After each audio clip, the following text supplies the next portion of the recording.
Welcome everybody to the Gary Neville podcast, which this time has a perhaps slightly reluctant guest in Jamie Carragher. We come to you from Anfield off the back of Manchester United's first Premier League win here for very nearly a decade. I was always sure I was going to start with a winner, so Gary, this time it is you, perhaps improbably. Why did Manchester United win? Well, we'll come back to that, because I always think that we've been so critical of United over the last few years. And this is one of the most famous victories that we've seen, not expected. And I want to take us back probably to an hour and a quarter, an hour and a half before the game when those teams came through. And not just me, but when I saw the team, I thought, we've got no chance. And I had 3 or 4 texts from United fans saying, oh my God, Casemiro and Bruno in midfield, Maguire and De Ligt at the back. You know, the pace of Liverpool, honestly, the energy in midfield of Liverpool and the legs. And with Casemiro having played 2 games in international break for Brazil and obviously travelled from Asia, you're thinking, how can that be right? But that was pre-match. I have to say, within a minute that had gone, because it was a brilliant moment for United, a really good bit of play from Ahmad, slipping it into Mbeumo. And that just got them off on the right footing. And then from that moment in, they were really resilient, they were competitive. They defended set pieces well. They looked dangerous on the counter-attack. I thought the front three were really good. I thought he managed the game really well, Ruben Amorim, in terms of, you know, looking at Casemiro after an hour, Ahmad after an hour at wing-back, thinking, OK, let's get some legs on there. Let's get some more defensive stability at wing-back. Let's get Ugarte on for Casemiro, because he has had those 2 trips. So everything seemed to go to plan, and then Ruben Amorim managed the game really well. And the most, I think the most pleasing thing is that they've won having Liverpool equalised. Because when Liverpool equalised, you thought this is going to be the Alamo, the kitchen sink, the lot, and Liverpool are going to go and get a winner.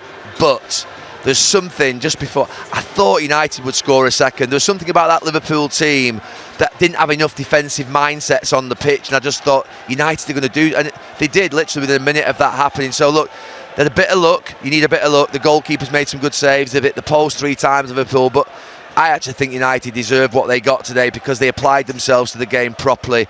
That was a proper sort of effort that they put in there, and that's not always been the case over the last 10 years in those games that we've seen Liverpool beat United. OK, Jamie, so why did Liverpool lose?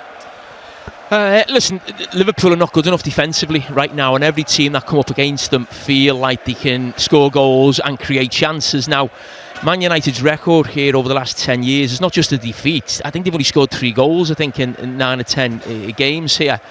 But obviously you get the goal early on, we can get into that. Obviously look at Virgil van Dijk, but Manchester United looked threatening every time they went forward. They had real big chances in that first half, and it feels like it happens every game. And I keep going back to the Newcastle game, because Newcastle United, I think, you know, scored a couple of goals and had big chances with 10 men. And it's something, whether we talk about the balance not being right now, Florian Wirtz hasn't played in the last couple of games, whether these players are a team who don't actually want to do the work without the ball. It's all about getting on the ball and you know, getting people between the lines. Listen, it's something we'll look at tomorrow again on Monday Night Football. But yeah, just listen, it could have gone the other way. Liverpool had big chances in the game, but when I was speaking about what I felt Liverpool looked like in the early weeks of the season, I feared this happening because of the way the games were going and scoring last minute goals. And it almost feels like once that invincibility's gone, a little bit with Man City last season, where you think every team feels like they've got a chance, and something just come to me then when we were talking, and I was thinking about that. I remember playing Arsenal here and beating them 2-1, the invincible team, and I think they'd lost the game before, maybe at Old Trafford. And that team, just once they'd lost one, they just went on this run of losing games, because everyone just got this belief they could go and beat them at the time. As I said, it happened to City last season, and it feels like Liverpool now have just lost that sort of cloak of invincibility where, you know, last season they went months without losing a game. And then once they've lost one, you know, they're chinking their armours there, and it just feels like every game they go into now, the opposition have got real belief they can score goals. you referred to it, that sort of famous night, the first night here against Bournemouth, when you had that great exchange that everyone so loved with Arne Slot about your worries around the team and how everyone was. How do you reflect on that conversation now in the context of what you've seen since, and especially today? All of those substitutions when Liverpool were chasing the game were, for the neutral, and I'm the only neutral here, were thrilling, really thrilling. But I wonder what that made you feel in your gut. I mean, I thought it was a little bit early to go so gung-ho, and I also felt a little bit ververed playing central midfield, you think, and get him sort of higher up the pitch. But Liverpool got back into the game, and listen, I don't really know where the corner comes from, if that had anything to do, but Man United's goals come from a set piece again, and it's Harry Maguire heading it in. Where are my two big centre-backs, where are my big players dealing with that? So I'll go back to that as well. So I'm not quite sure that had something to do with it. Tactically, Liverpool still had big chances at the end. You think of the Gakpo header, the one where a few of them dummied it as well. So I don't think Liverpool actually lost this game necessarily because of the changes Arne Slot made, because I don't think United sort of counter-attacked and went through on goal or anything like that.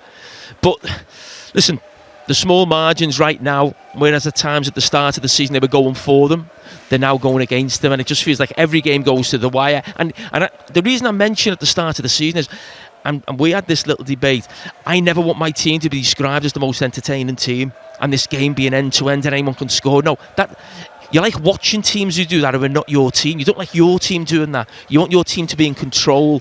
And very rarely this season have Liverpool ever been in control of a game of football. I think the individual performances of Liverpool's defenders was really poor, and decision making. The left back's not settled in. There's no point in me going over that again. I said on this podcast, I think 3 weeks ago, he plays like a 10-year-old left back. He's all over the place. At right back, Conor Bradley was okay today. I don't think he did anything particularly wrong, but Van Dijk, I've not seen Van Dijk as shaky as that. Now, sometimes when a player comes back from an international break, it's been him that's been holding it together, but he had one of his worst games today. He wasn't himself, and I think if you stalwart, your captain, your giant in the team isn't actually playing well from the first minute, it does rub off on everybody as well. And he had that sort of, I don't know what he was doing on the first goal. He sort of hands, the good thing is he's in there now. Turned up for the interview, so he's obviously, he's Liverpool captain, and he's been one of the greatest centre-backs, and is one of the greatest centre-backs in the world, and one of the greatest centre-backs in Premier League history. But he's had a difficult day out there today. And then Liverpool in midfield just looked a little bit all over the shop. But look, come on to Salah shortly. All of them are sort of just a little bit short of where they are. Wirtz hasn't settled in. Let's just say it. Isak has not settled in quite yet. I mean, he's a brilliant player. Mo Salah is well below his best. You've got three £150 million players there, whether they're £150 million in terms of how much Liverpool have paid for them, or worth that just generally in terms of their world-class nature like Salah. You've got three players that are not firing as well. That doesn't half have a big impact. And when obviously Alisson's missing, Van Dijk's not at his best, it is a ripple effect through the team. And United today, to be fair, they looked like they were dangerous on every single attack. I thought United could score two. I didn't stop saying it even when Liverpool scored and went to 1-1. I just thought, look, I don't feel Liverpool are safe here. I think United have got to go and get a second. And I thought they would get a second. I thought the ball from Bruno Fernandes, by the way, for the second goal was special. That was a brilliant ball into the box. It's a bad night for Liverpool. I thought after the international break they would recalibrate and reset. Sometimes when you're a team that's won a title like they have, you sometimes need a break where you just say to it to the right, now come on, kick back in, concentration, focus. We're not going to give any goals away. But in a minute of this game, that goes out the window. So even if they have tried to reset mentally, after a minute they're a goal down and they're thinking, oh. And for United, if you score here in the first half, I always think you've got a chance, because it does make this crowd nervous. This crowd is a great asset, and you nearly saw it being a great asset towards the end, but it also can be a little bit of a pressure, if obviously the away team score and United scored early, and it really gave them confidence. And I thought I was really, look, there have been times where I've not been proud of United in the last 5-10 years, because I think they've fallen well short in matches, but I thought they showed a spirit and a heart today. Is there something in Manchester United when I think of Amorim? And listen, it's one result, and we can't disguise it's been really poor since he's come in, and in some ways it probably couldn't have got any worse in terms of the games they've won, losing that cup final to Spurs, even the start of this season. But I just think twice he's come to Anfield. I think he's been to Man City and won, fortunate. I think they've been to Arsenal maybe once, or maybe in a cup game or something. And we talk about the system a lot, and one of the reasons why I don't think it suits a club of Manchester United is because I don't think it's a system that puts you on the front foot and you can get after teams. But maybe when you're the team who are not expected to go and win the game, it can be a difficult system to sort of break down once you get into that back five and that four in front. And we question that four in front at times. But when you're at home, the attacking players think, well, I should be up this pitch. I'm not really going to get back and tuck in and defend. But Mason Mount's picked for that role today. And it is a difficult sort of nut to crack for any team. That's why Crystal Palace have joy. Because Crystal Palace are a team who are not seen as the team who've always got to take the game to the opposition. They can sit there. And more often than not, games that they go into, they're not expected to win, or the sort of, a mid-table team, and he's getting more out of them because of that. Maybe that's why he's done well in these big games, especially away from home. But in terms of going forward and being on the front foot, Manchester United scoring goals and winning games, that's why I think it will always hold them back, this system. I thought United in these 4 games, obviously Liverpool away, Brighton at home, Forest away, Tottenham away, I was thinking 7, 8 points is great. 7 points would be par out of these 4 games. Now there's a real chance, and they should be thinking to go and get 10 points out of these 4 games. That would get them back up in, I think, to the top 6, and that's what I think they need this month. But let's be clear, what we thought before the game, I thought if United lose here today, which they're more than likely to do when I saw the team sheet, I'm thinking Ruben Amorim's going to be going into that Brighton game under real pressure with Forest and Tottenham to come. This is a complete turnaround game, this, but it has to be something that they don't go and they can't get carried away with this now. They've got a week before Brighton. They have to go and beat Brighton next Saturday, or else it becomes something that sort of lessens what's happened here today. They've got a kickstart, springboard from what they've done here today. Because to win at Anfield is special in any season. This is a bloody tough place to play. To win here is the hardest ground, honestly, and to win here tonight, they should be really proud, because it's a big achievement. But they've got to kick on from here. I just listen. We're seeing pictures here, Harry Maguire, and of course you'll know I'm absolutely devastated with this result. But I think if anyone is going to get a winning goal here, and he almost got the winning goal last season, I must say, out of that dressing room I'm looking at, I'm probably pleased it's him, because the amount of criticism that lad's taken, and that's the nature of being, at one stage he was the captain of Manchester United, and Manchester United are a fantastic club and have huge standards. And of course, listen, it hasn't happened for him in terms of his price tag and coming to the club, but that's something he'll always remember, and he'll always be remembered for Manchester United fans for getting the winner at Anfield. So if someone was going to get the win, I'm probably quite pleased, because that lad has been through a lot, and it can't have been easy what he's gone through over the years. So and you know what, he always fronts up. He's always in that team. He could have moved a couple of times. He can get away from the limelight, go to a lesser club. You're not in the spotlight as much, but he hasn't. He's been there, for Manchester United. He's there. He doesn't play every week, so if it's going to happen, fair play to him. Yeah, no, there is a lovely human element to that, Jamie, and I'm glad you brought it up.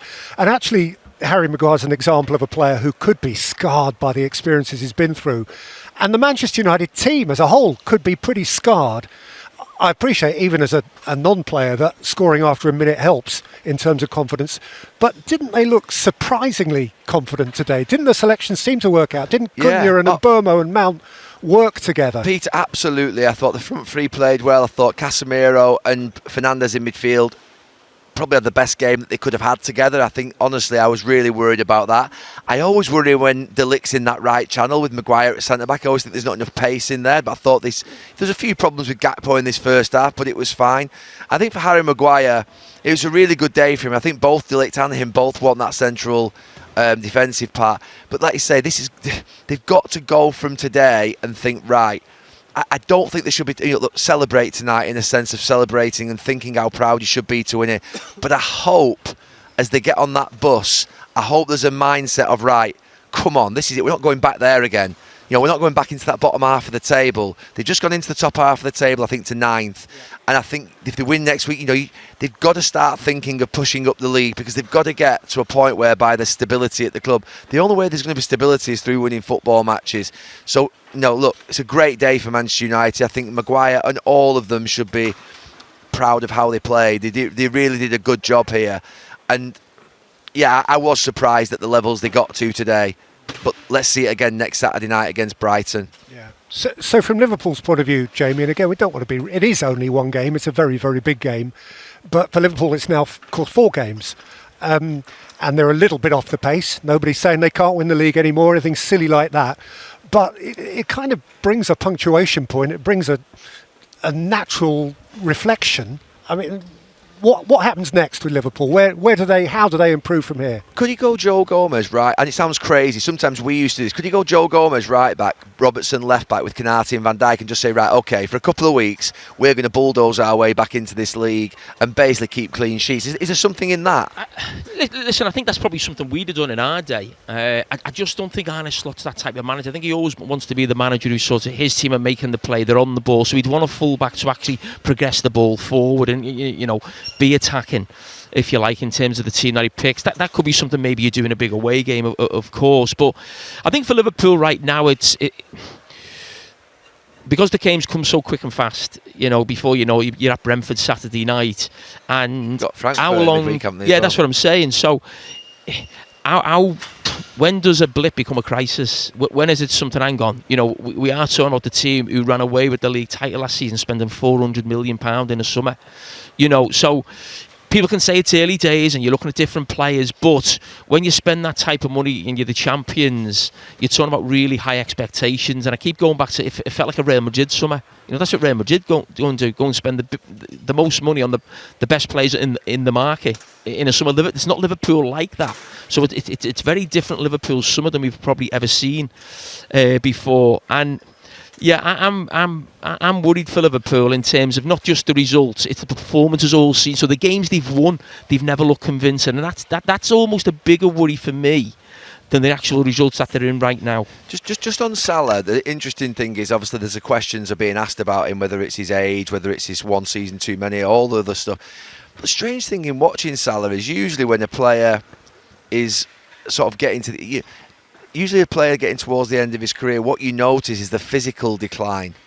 And I'm not seeing a physical decline in him in respect of sort of like some of his sprints look quite sharp, he looks busy in the box. But just like crazy things like the ball comes to the back post, his technique on his kicking and his sort of crossing, that's the thing that looks well off. So there's a couple of moments there at the back post where you think to yourself, that's not Mo Salah. He had that chance where he sort of dragged it really uglily, like to the left of the post. You think that's just his technique. That Mo Salah could probably play when he's 52 and still have a good technique. So that's the bit that's surprising me, is the technical bit. I think Mo Salah has declined physically in terms of when he first came. It's the technical decline that we're seeing. Yeah, but what I would say is, problems. No, I agree. But even when Mo Salah's been at his absolute best, he can have games where he looks technically poor. He can just. He's one of those players who at times you think for such a great player, sometimes the performances, and this is not this season, this is over his time for Liverpool. We all know as Liverpool fans, and you put up with it because you think he'll score 2 in a couple of weeks. He goes through these little runs. Now, when he first came in, he had blistering pace, him and Mane. That's not there so much. But he still had a sharpness about him. I'm not quite sure that sharpness is still there. I still think he looks quite sharp. I'm not sure. I don't know. I think he looks sharp in those little areas where you'd want him to look sharp in the sort of like last 18, 20 yards of the pitch. But as the ball comes to the back post on 2 or 3 occasions, or for instance, the Verts assist for him that would have been an assist at Chelsea, and you think he's got to finish that. Today there's 2 chances at the back post, you think he's got to finish that. It's the technical aspect of his game that's letting him down at the moment for me more than the physical aspect. Yeah, no. There's no doubt he can at times look not like a world class, but he can look like an average player technically. I've said that before. That was at his heyday. He has lost something physically, but I do worry, and I do think this is a real conundrum for the manager going forward. What you do. It was interesting you mentioned in commentary that he brought him off. Now, that's not the first. If you remember, Jurgen Klopp used to bring him off a lot. If he wasn't playing particularly well, Jurgen Klopp was not shy. So that shows you that. In years gone by, Mo Salah could be having a poor game and he'd still get brought off, even if he had an extra little bit of energy or sharpness. But I do think right now it's really interesting what the manager does, because I think we're at the stage with Mo Salah right now where he shouldn't be playing every game. It shouldn't be a case of like he's one of the first names on the team sheet. It should be a case of, yes, he's in your best team. He plays in home games. Maybe you'd have to think about it. Liverpool have got 2 away games, one in Europe, one in Brentford. I don't think he plays in both of them. So I think these things have got to start coming maybe into the manager's head, and maybe you have a little look at Frimpong in an away game who can maybe help your full-back a little bit more defensively, but maybe gives you a little bit of pace on the outside, as we saw when he comes on. So I think we're at that stage now where Mo Salah shouldn't be a guaranteed starter every week. We should finish the section on this game, which is most of what we're talking about, with Manchester United, and we will, because it's United's day. But just a final thing, just because I'm interested, Jamie, in your opinion particularly on this. I read a piece the other day, you might have done too, suggesting that this is like Liverpool's transition season a year late. You know, everybody expected that might have been my piece about a few weeks ago. Maybe it was, I don't know. But I'm wondering whether that is kind of coming to pass. Well, listen, I don't think you should say that and use that as like an excuse, because as I go back to the champions who won the league with these have spent 400 million on 2 or 3 of the best players on the market in their position. So transition may be a little bit too strong, but you do feel, and I go back to Paris Saint-Germain last season. When you watch Paris Saint-Germain in the first half of the season, it was like a completely different team to what you saw in the second half of the season. They almost went out of the Champions League group stage. Now, this Liverpool team has to get better. These players were torn out, Isak and Wirtz and Ekitike, who come off the bench. They're too good at players not to improve what they're doing right now. And players who we're looking at here, like, you know, Virgil van Dijk, Mo Salah, Kanate, those players' performances will improve. So Liverpool will get better. The worry for them is, I think they're going to lose more points between now and the end of January, February, a lot more points. And will Arsenal or Manchester City be too far away from them? Because I think Arsenal right now look the best equipped team to win the title in terms of the way the league is now. It feels like a lot of set pieces, long throws. Liverpool can see the goal again from a set piece. Arsenal look sort of scoring goals from set pieces. They can defend them as well, and they might be better equipped to win this title in terms of how the Premier League is going style-wise from all the teams. But Arsenal will get nervous in March and April because they haven't won a league for so long, and Liverpool and Manchester City need to make sure they're not too far out in front where they can't affect that. And that's the thing about Liverpool now losing these silly points, and I think they'll lose more. They've got to keep Arsenal sort of within arm's length of them. I think Arne Slot's got a big job to do. I think Liverpool's recruitment has been lauded, and rightly so, for many years. But if you look at the 5 outfield signings, Carragher'S has not settled in, Frimpong has not settled in, Wirtz has not settled in, Isak's not settled in. Ekitike, I think, has settled in. I think he's probably done okay in the games that he's played in. I think he's obviously done well when he's come on as sub. He looks really sharp. But if you 4 main signings, and the problem is 2 of those are at full-back. So for me, I think I'm concerned by Liverpool's fullbacks if I was a Liverpool fan, because that's half your back 4. They didn't get Gay, which is obviously the other bit of recruitment that was supposed to sort out the centre-back partner with Kanate, or so with Van Dijk. So for me, I think the Liverpool signings just haven't got going yet. Once Isak, Wirtz, if Frimpong and Carragher'S have to settle in, if the left back doesn't settle in, it will be a problem. You cannot have your full-backs basically not being at a level. You just can't, or else you're going to concede goals. The thing I find strange about, Liverpool needs a left back. And to become first choice, let's not make no bones about it. Andy Robertson last year won the league title, played week in, week out at left back. But we've been in that position. You were watching a player almost just hanging on a full back, and it can be a position where you're exposed. Now, Carragher'S is a far better player than Tsimikas, so you think Liverpool should be stronger in that left back area. What I'm surprised at is not that Carragher'S is first choice, because I think that was right initially for him to come in.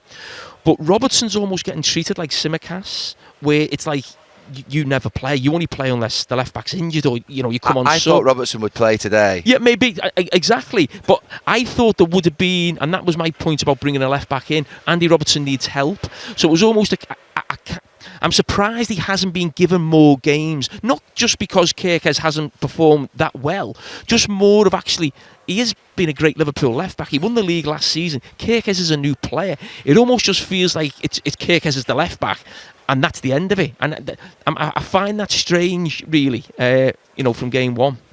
Sure. So, Gary, final word on Manchester United. I wonder what this result and the feeling it's given you does to your, I won't say ambitions for them, but what have Manchester United's possibilities become off the back of a day like this? Look, Peter, honestly, I think Manchester United have got a top 6 squad, particularly when you know that they haven't got European football. and they haven't got Carabao Cup now. So they've got a free week nearly every week for the rest of the season. So for me, I think Manchester United preparing with 3 weeks, with that amount of players in the squad. If you look at the 4 or 5 players they've got up front in Sesko, Cunha, Ahmad, and Burmo, and Mount, Bruno behind them, and then them centre backs they've got Yoro, De Ligt, Maguire, Luke Shaw. They should be able to get a top 6 finish with the 3 weeks out of that squad. So what I'm hoping out of today is, unexpectedly, United find themselves in the top half of the table. I wasn't expecting to be in the top half. I kept looking at thinking we're 12th before the game starts. To be in 9th tonight, honestly now, we've got Brighton next Saturday at home and you've got Nottingham Forest away. Look, the big concern is the Brentford performance, where you go and do well against Chelsea and then Brentford comes. You can't do that. So what can't happen is now we've got to this height of performance and then all of a sudden Brighton ends up being a dip. So the next couple of weeks are huge, I think, for Ruben Amorim to start to build. Ruben Amorim's got to start trusting those players. I know we talk about trusting Ruben Amorim and him sort of being under pressure, and that's always going to be the case with a manager. But Ruben Amorim wants to be able to trust his players. I know he likes them and I know the players like him. You can see that. There's no sort of players sort of like, losing the dressing room type stuff, which we have seen with United many times. There's no doubt those players admire their coach. They like him as a person. But they've got to start trusting each other. Trust the system if you're the players, but also Ruben Amorim trust his players that they can deliver consistently. So I'm just looking towards next week now. Enjoy tonight because it's one of the greatest moments you can have as a United player, come and winning at Anfield. And it happens rarely. So enjoy tonight. But honestly, lads, you've got to get back at it tomorrow morning. You've got to switch on and focus because next Saturday will kick you right where you don't want it to kick you if you're not at your best. Brighton are a good side. So really start to focus so hard on that in terms of everything that you do this week. Lovely stuff. I don't think that we need to do too much any other business. This was the story of the weekend. So maybe, Jamie, just before Gary finishes us off, you can tee up Monday Night Football. Yes, we've got Gary O'Neill who coming on. He's obviously out of work at the moment, but he came on a couple of years ago. It was fantastic on the show. We've got, obviously, the game is West Ham Brentford. Nuno's first home game? Yes. So obviously we're going to look at that, and you would imagine set pieces, long throws are going to be heavily involved in the game. So that's something we might look at after the game at 10:30, where the Premier League's going in terms of set pieces. Liverpool have lost the game on a set piece. Arsenal win again yesterday on a set piece. Long throws. Manchester United, today taking plenty of long throws. So we've got 2 teams like that. We'll obviously look at this. We look at the situation with Ange and Nottingham Forest as well, and probably look at Crystal Palace and Bournemouth as that was a great game. That was a mess, wasn't it? Ange then having to go. They were always going to probably lose against Chelsea at home. So why not just sack him before the international break ended rather than after the game yesterday? I thought it really strange that, and then the owner leaving the stand, 30 minutes before the end of the game, and then being sacked 19 minutes after a game. I just think there's a way to do it. I mean, the style differential between Nuno and Ange, we all said it at the time, couldn't have been any more stark. So how he was going to implement that change mid-season, I just think it was really going to always be difficult. Look, I'm not saying that Ange, didn't need to go because of the results, and sometimes as an owner you've been in a position whereby you realise your mistake quickly and you make it, but just a little bit unsavoury, I felt, in terms of the way in which it ended. I don't know what you thought. No, I mean, it wasn't necessarily the media or people like us questioning, and the supporters were putting that much pressure on, on the manager. And you seen him come out fighting, did you, in the press conference before the game? And in some ways I admire that, but you bring in the Ange Postecoglou's lost 31 out of 50 his last 50 Premier League games, so he doesn't like to look at that. He likes to look at the fact that they won a trophy at Tottenham. That's a huge success, whereas other people look at the other the flip side of that coin as well. Really, it didn't feel like a great appointment, and yes, it hasn't gone well, but maybe they've made the right decision, obviously, in their eyes. But it's going to be really interesting to see where they're going, because it looks like it could be Sean Dyche. Now, that shows how fearful they are of actually relegation, and that comes from the fact that Sunderland and Burnley are actually doing well and getting points on the board. That's the real worry in the Premier League this season for teams, that they could go down. That worry hasn't been there for the last couple of seasons, so it might be a case of bringing Sean Dyche in and do the job that he did at Everton, keep Nottingham Forest in the league. And the fact they're in trouble obviously also plays into the fact that promoted teams are doing really well, which is great for the league. And I'm glad you're doing Palace and Bournemouth too, because those are don't hold me to that. That's no, not, well, whatever. Don't hold. No. I don't want their fans on me case. You They're in mentioned the it, mix. You mentioned it. You mentioned it. Yeah. And Palace and Bournemouth are absolutely deserving of a mention. So that's great. It's been a terrific Premier League weekend. Well done, Gary. Thank you. Has it? Yeah. Well, I mean, yeah. It's been as good as it ever could be, actually. Arsenal's secret to success. What Mikel Arteta told his new stars to inspire a title charge. Arsenal's summer signings weren't just brought in to strengthen the squad, they were brought into a mindset, a belief, a mission, and according to 21-year-old defender Christian Mosquera, it's a mission fueled not only by ambition but by something deeper, the pain of coming so close, yet falling short. During the international break, Mosquera shared some revealing insights in an interview while on duty with Spain's U21s. Since joining Arsenal this summer, the young centre-back has already made his presence felt, stepping up in a squad that boasts one of the strongest defensive pairings in the league, William Saliba and Gabriel Magalhaes.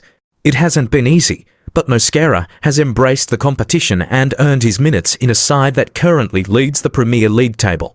But perhaps even more impressive than his performances on the pitch is what he's learned off it. We look around the dressing room and you can feel it's a winning atmosphere, Mosquera said. We believe in ourselves, we know what we're capable of, so why not believe we can win it all? He went on to explain that, before the season even began, Mikel Arteta made one thing very clear to all the new players: the frustration and heartbreak of seasons past, the narrow title misses. The near misses in Europe, the sense of a club on the verge but not quite over the line. There's a real optimism this year, Mosquera added. Everyone is happy, focused. There's a feeling that this could finally be the year, and that's what makes his words so powerful. Because for all the current success top of the league, deep in European competition, people sometimes forget just how far Arsenal has come. When Arteta took over, the club was 11th in the Premier League, out of the Champions League picture, and struggling to find its identity. Fast forward to now, 3 second-place finishes, a Champions League semi-final, and a squad that's not only talented but unified. Arsenal is firmly among Europe's elite again. Just look at how long other giants have struggled. Manchester United haven't truly recovered since Sir Alex Ferguson's departure. Liverpool's Premier League title in 2020 came after decades of waiting. By contrast, Arsenal's resurgence under Arteta has been swift and built on clear vision and trust in youth. Still, as Mosquera puts it, second place isn't enough anymore. Not for this group. The standards have shifted. There's a hunger in the squad, he said. Everyone wants more, no one's satisfied just being close. We want to finish what we've started. It's clear that Arteta has instilled more than just tactics, he's cultivated belief. By making sure the new faces understood the emotional toll of past failures, he's sparked something powerful, a united desire not just to compete, but to conquer. Whether that will be enough to finally lift the Premier League trophy remains to be seen. But one thing's for sure, this Arsenal side isn't afraid of the pressure anymore, they welcome it. And maybe, just maybe, that's the edge they need to finally cross the finish line. The pressure continues to build, but so does the belief. As Christian Mosquera adapts to life at Arsenal, it's clear that his arrival is part of a broader transformation happening within the club. More than just a new defender, Mosquera represents a new standard, one built on quiet confidence, accountability, and a hunger for more than just progress. Shortly after joining, Mosquera found himself thrown into the fire, stepping in during a key match when William Saliba suffered an injury. Despite the intensity of the situation, he described feeling calm and focused, a reflection of the trust placed in him by the coaching staff. It was a defining moment that showed not only his readiness, but also how deeply Arteta's philosophy has taken root in the squad: composure under pressure, clarity in roles, and a relentless focus on winning. What stands out most in Mosquera's comments is how Arteta's messaging has shaped the internal mindset. He and the other summer signings were not simply told what the club expects, they were shown what had been lost in recent years, and what now had to be reclaimed. The second-place finish, the narrow eliminations in Europe, these were not dismissed. They were used as fuel. Within the squad, the message is clear: close is not good enough anymore. That standard has rippled through every part of the team. Training sessions are sharper, communication is louder. The locker room isn't just filled with hope, it's filled with intent. There's a noticeable shift in how players talk about their goals. It's no longer about returning to the top, it's about staying there. Still, belief alone doesn't win titles. Consistency, especially under pressure, is what separates contenders from champions. Earlier in the season, moments of doubt crept in, whether after unexpected losses or flat performances. But instead of being deflated, the team has used those moments to reinforce what they're building. Arteta's response to setbacks has also been crucial. He's challenged his players to respond with fire, not frustration. When the team slips, he doesn't shy away from demanding more. But at the same time, he keeps them grounded. His approach is not built on emotion alone, it's tactical, psychological, and deeply personal. Players know where they stand, and they know what's expected. This blend of structure and emotion has created a culture that's difficult to shake. Younger players like Mosquera are not just developing, they're growing within a system that expects excellence, not in the future, but now. And perhaps that's the biggest change at Arsenal. For years, the conversation was about potential, about returning to former glory, about building something long-term. But now, that tone has shifted. This team doesn't want to wait for next year. They believe the time is now. They believe the frustration of the past has a purpose, to drive them forward until the final day of the season, with nothing left to prove, only something to lift. Whether that belief will be enough to finally cross the finish line is yet to be seen. But for the first time in a long time, Arsenal looks and sounds like a club that truly expects to win. And that expectation, more than anything, may be the most powerful weapon they have.